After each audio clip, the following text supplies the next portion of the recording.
பா, ஃப்ரெண்ட்ஸ் கூட வெளியே போறேன், காசு இருந்தா கொஞ்சம் கொடுங்க. இந்தோட செல்லம், பார்த்து பத்திரமா போயிட்டு வா. தேங்க்யூப்பா. அப்பா, ஈவினிங் நானும் வெளியே போகணும். ஃப்ரெண்டோட பர்த்டே பார்ட்டி இருக்கு, எனக்கும் காசு தேவைப்படுதுப்பா. அப்புறம் ஃப்ரிட்ஜ் மேலே வைக்கிற எடுத்துக்கோ.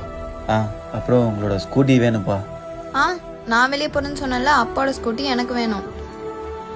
நீ உன் ஃப்ரெண்டு யாராச்சும் ஒரு வச்சு அவங்க கூட போடி. அப்பாவோட ஸ்கூட்டி எனக்கு வேணும்.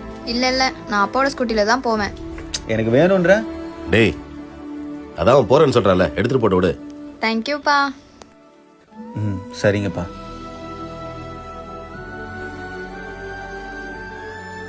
பா, உங்களோட பைக் இங்க வைக்கிறேன்.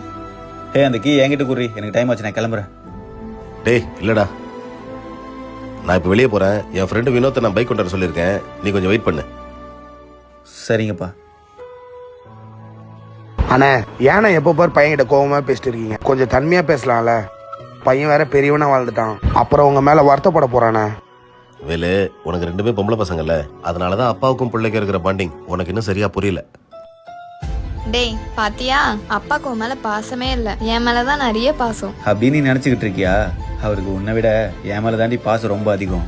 நான் இப்படி பேசுறதுனால தான் மேல பாசம் இல்லைன்னு என் பையனும் என்ன நினைக்க மாட்டான். நம்ம இப்படி பேசுறதால நம்ம பையன் நம்மள தப்பா நினைச்சிருவானோன்னு அப்பாவும் என்னை பத்தி எதுவும் யோசிக்க மாட்டாரு. ஏன்னா நான் அவன் மேல எவ்வளவு பாசம் வச்சிருக்கேன்றதும், நான் அப்பா மேல எவ்வளவு பாசம் வச்சிருக்கேன்றதும் எங்க ரெண்டு பேருக்கும் நல்லாவே தெரியும். எந்த வீட்டுல தாண்டா அப்பாவும் பையனும் முகம் கொடுத்து பேசியிருக்காங்க.